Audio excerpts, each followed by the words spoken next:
Double engine সরকারের সিদ্ধান্তে বিপর্যয় জনজীবন। ত্রিপুরার ডবল ইঞ্জিন সরকারের সাম্প্রতিক সিদ্ধান্তকে কেন্দ্র করে সাধারণ মানুষের মধ্যে তীব্র ক্ষোভ দেখা দিয়েছে। অভিযোগ উঠছে এমজিএম রেগার প্রকল্পের নাম বাদ দিয়ে নতুনভাবে ভিবিজি রামজি প্রকল্প চালু করার ফলে রাজ্যের শ্রমজীবী মানুষ আর্থিকভাবে বিপর্যস্ত হয়ে পড়েছেন। প্রায় 3 মাস আগে এই নতুন প্রকল্পের আইন পাশ করানো হলেও এখনো পর্যন্ত বাস্তবায়ন শুরু হয়নি। ফলে রাজ্যের 58টি ব্লকের অধীনে হতদরিদ্র শ্রমজীবী মানুষ কাজের সুযোগ থেকে বঞ্চিত হচ্ছেন। প্রতি বছর বাংলা চৈত্র সংক্রান্তির আগে এমজিএম রেগা প্রকল্পের কাজ করে কিছুটা অর্থ উপার্জন করে সংসার চালাতেন শ্রমজীবী পরিবারগুলো, কিন্তু এবছর সেই সুযোগ না পাওয়ায় তাদের মধ্যে হতাশা নেমে এসেছে। বিশেষ করে দক্ষিণ জেলার সাবরুম মহকুমার সাতচাঁদ আরডি ব্লকের 39টি, রূপাইছড়ি আরডি ব্লকের 18টি এবং পোঙ্গাবাড়ি আরডি ব্লকের 10টি ব্লকের শ্রমজীবী মানুষের অভিযোগ তারা চৈত্র মাসে কোনো অর্থ পাবেন না। এদিকে 17 মার্চ রাজ্যের স্বশাসিত জেলা পরিষদ নির্বাচন ঘোষণা হওয়ার পর নির্বাচন কমিশনের নির্দেশে এডিসি ভিলেজ ও গ্রাম পঞ্চায়েতগুলোতে সরকারি কাজকর্মে নিষেধাজ্ঞা জারি হয়েছে। এর ফলে শ্রমজীবী মানুষের আর্থিক সংকট আরও গভীর হয়েছে। উপজাতি সম্প্রদায়ের মানুষের দাবি, গড়িয়া বিশু উৎসবের সময় অর্থ না পাওয়ায় তাদের সাংস্কৃতিক উৎসবও বিঘ্নিত হবে। সাতচাঁদ আরডি ব্লকের পঞ্চায়েত সমিতির চেয়ারপারসন প্রভাস লোধ ক্যামেরার সামনে স্বীকার করেছেন যে শ্রমজীবী মানুষরা এবছর প্রকল্পের অর্থ পাবেন না। এই পরিস্থিতিতে রাজ্যের সাধারণ মানুষ অভিযোগ করছেন ডবল ইঞ্জিন সরকারের তবলুকি সিদ্ধান্ত তাদের কর্মজীবনের পেটে লাথি মারার মতো। ফলে রাজ্যের সর্বত্র হতদরিদ্র শ্রমজীবী মানুষ তুষের আগুনের মতো ক্ষোভে ফুঁসছেন। नाव चिंता हलायनायदि जे देशर रेगा क्रै प्रत्येक बसरला जों बिसु कासिदो हकलायम तै समय बुरुक रेगा रां तांला ताव रेगा तेगा मुंसाबो क्रै এই তো গরিব বুরুক তো মালাই চলিনাই। যেমন ই সরকার রেগা কাম কিশোর নানি তুংনে চলা রেগা অবশ্যই রহম ব্রাউনি কোন রেগা তেগা ক্रै তাও গরিব বুরুক খিদে বিসু কাশিদে রাং ক্रै পয়সা ক্रै বুরুক বহুত অবস্থা খারাপ। তাও রেগা বন্ধ হয়ে থাকা আমলা হ্যাঁ রেগা বন্ধ হয়ে থাকা তোমা প্রকল্প হনি কিয়া কারিয়া তাও কোনো দেখা ক্रै বুড়ো উত্তেজনা তাও বুড়ো কাম ক্रै খরচ ক্रै এই তো বিশু ভাই দে তাও বুড়ো তোলাই চলছাই ওথানি সবাই খুঁই আর বছর আগেনি সরকার তবনানি চেষ্টা মাহলাই তাই জানি সরকার ভাইকে অবশ্যই কাম খরচ ফাইন। এই আপনার নাম? বাদল মজুমদার। বাড়ি কোনখানে? বিজয়নগর।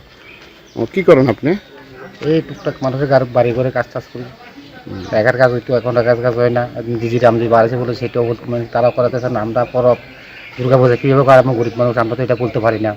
সব এটা হেড অফিস জানে, মানে পঞ্চায়েত ব্লক এটা জানে আর কি। তারা আমরা তো যাই না এটা কেমনে চলতে হবে, কেমনে কিছু আমরা গরিব সাধারণ মানুষ চলতে কষ্ট, এটা কেউ বুঝে না। কর্মচারীর বেতন বাড়ার আমরা শ্রমিকের কোনো মূল্যই নাই, বেতন বাড়ার না। এই শ্রমিকের এই বেতন একটাই 500 টাকার মধ্যে। কিন্তু আপনারা তো সবসময় দুর্গা পূজা চৈত্র সংক্রান্তি এটা আমরা সব কাজ দিত, কাজ করতাম, অনেক টাকা উড়াইতাম, টাকা উড়াইতে তুলতে পারতাম। এখন তো কিছুই নাই। এই বছর কি আপনারা আশার আলো দেখছেন? না, দেখছি না এখনো, মানে পাবেন না। একটা দিনও না করাইছে না। রামজি কক আর রেখা কক, যেটা মানে রেখা তো বাতিল হয়ে গেছে। রামজি বাবু হেঁটেও করাইতেছে না তারা। কেন? কারণ ইলেকশন ডিক্লেয়ার হয়েছে এই কারণে? না, এটা তো কর্মী তারা তো আমরা পঞ্চায়েত কোনো কাজেরই কোনো কিছু বলে কিছুই নেই। সাধারণ মানুষ কীভাবে চলবো এটাই আমরা বুঝতেছি না, যে আমরা কীভাবে ঘামো গরিব মানুষ। আপনারা তো সবসময় এই রেখাটা এই টুকটাক মিলিয়ে আমরা গরিব মানুষের বাড়ি ঘরে টুকটাক কাজ করে চলি। এখন এটা বাতিল হওয়াতে আপনারা কোনো কাজ করবেন? হ্যাঁ, পাইতেছি না, কোনো কাজে পাইতেছি না। এবার আমরা কিছু গ্রহণ করছি। আপনার সংসারে কতজন আছে? আপনি কি একজন উপাধ্যায়? হ্যাঁ, একজনে আমরা, আমি একজনে আমরা কাজ করি। লেখাপড়া চালাতে পারি না, কোনো সুযোগ সুবিধা সরকার থেকে পাই না, একটা ঘর পাই না, নানান ধরনের সমস্যা আমরা। নমস্কার, আমি প্রভাস লোধ, সাবরুম মহকুমার সাতচাঁদ আরডি ব্লকের পঞ্চায়েত সমিতির চেয়ারম্যান। আপনাদের এই সাতচাঁদ ব্লকের অধীনে কতটা এডিসি ভিলেজ এবং পঞ্চায়েত আছে? আমার সাতচাঁদ ব্লকের অধীনে আমরা টোটাল 39টা জিপিভিসি আছে। এর মধ্যে 24টা আছে জিপি আর 15টা বিসি। তো আপনাদের এই পঞ্চায়েতের এর ভিতরে আমাদের কাছে অভিযোগ আসছে, অনেকে অভিযোগ করছে রেগার নাম বদল করে জিরামজির নাম আনাতে, এই সামনেই তো চৈত্র সংক্রান্তি, বাঙালিদের একটা ভালো এই উৎসব, এবং এবং বাঙালিদের বরং এডিসি এলাকা বলুন, সব জায়গাতে এখন মানে ওরা কাজও করতে পারবেন না, তা মানে এই যে সরকার যেটা সাহায্য করে সবসময় কাজের মারফতে, এটাও পাবেন। এই নিয়ে কী বলার আছে? ধন্যবাদ আপনাকে।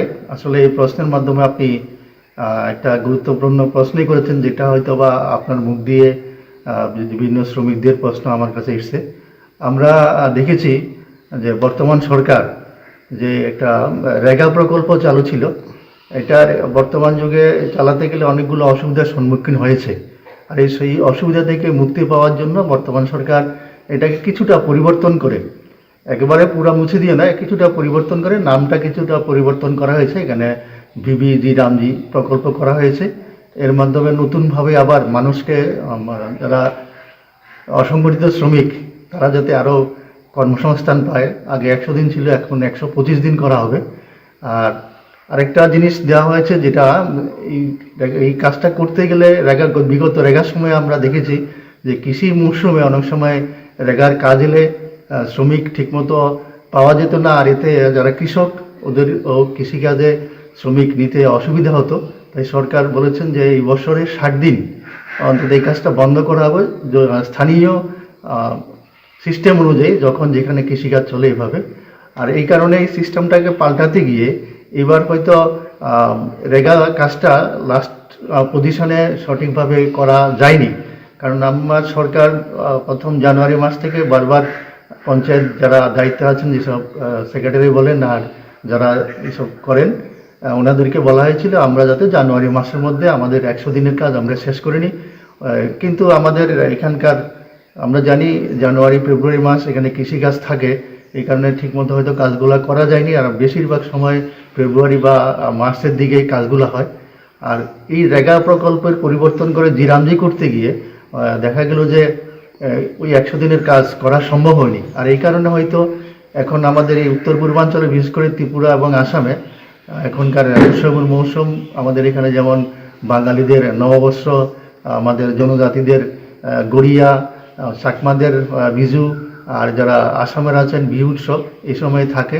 আর এই সময়ে অন্যান্য বছর রেগার কাজের মাধ্যমে কিছু টাকা মানুষের হাতে আসতো, কিন্তু এইবার ওই প্রকল্পটাকে পরিবর্তন করতে গিয়ে কাজটা কিছুদিন বন্ধ আছে। এটা এপ্রিলের 1st উইকে আবার কাজ শুরু হবে। আশা করি হয়তো বা কিছুটা অসুবিধা হবে উৎসবের সময়ে টাকা পেমেন্ট করতে। উৎসবের এপ্রিলের মাঝামাঝি সময়ের মধ্যে কাজ করে আবার মানুষের হাতে টাকা এসে বলে আমরা আশা করছি। শ্রমিকরা তো অভিযোগ করছেন, ওরা এই এমনিতে এডিসি নির্বাচন ঘোষণা দিয়ে দিয়েছে, এডিসি নির্বাচনের জন্য সরকারি কোনো কাজকর্ম করতে পারবে না। তাহলে কি এখন তো ওরা ওই যে সরকার থেকে কাজ করে যে টাকাটা পাবে, এটাও তো পাবে না। এটা বাস্তবিক সত্যি কথা, কারণ মানুষের কিছুটা হলো অসুবিধা হবে। কারণ সরকার চাইছিল এপ্রিল মাসের 1st উইকে কাজ করিয়ে কিছু টাকা মানুষের হাতে দেওয়ার জন্য, কিন্তু এখানকার রাজনৈতিক সিস্টেম অনুযায়ী ইলেকশন ঘোষণা হয়ে গেছে। ইলেকশন ঘোষণা হলে অনেক সময় কাজকর্ম বন্ধ রাখতে হয়, এই কারণে মানুষদের কিছু অসুবিধা হবে। তো সরকার চেষ্টা করবে ইলেকশন শেষ হওয়ার সঙ্গে সঙ্গে যাতে মানুষরা, যারা শ্রমিকরা, অসংগঠিত শ্রমিকরা পর্যাপ্ত পরিমাণ কাজ পায়। এই কাজের জন্য আমরা তো আপনি তো স্বীকার করে নিচ্ছেন, মানে এই চৈত্র সংক্রান্তি, মানে বাঙালির যে চৈত্র সংক্রান্তি শেষের দিকে তো মানে কেউই কোনো টাকা পাবে না, মানে কাজের মূল্যে। উৎসব শেষ হওয়ার পরেই টাকা পাবে, এর আগে তো পাবে না। এটা হয়তো একটু অসুবিধা হবে, কারণ এর আগেও অনেকদিন কাজ হয়েছিল, যারা পয়সা পেয়েছিল। কিন্তু আমরা তো একটা ট্রেডিশন চলছে, আমরা উৎসবের সময় কয়দিন কাজ করে ওই টাকা দিয়ে খরচ করি। এটা এখন তো লাগু হয়েছে, জিরামজি লাগু হয়ে গেছে। হয়তো ইলেকশনের পরেই বিভিন্ন প্রকল্পগুলো জিরামজির মাধ্যমে হবে। রিপোর্ট সংবাদ প্রতীক্ষা।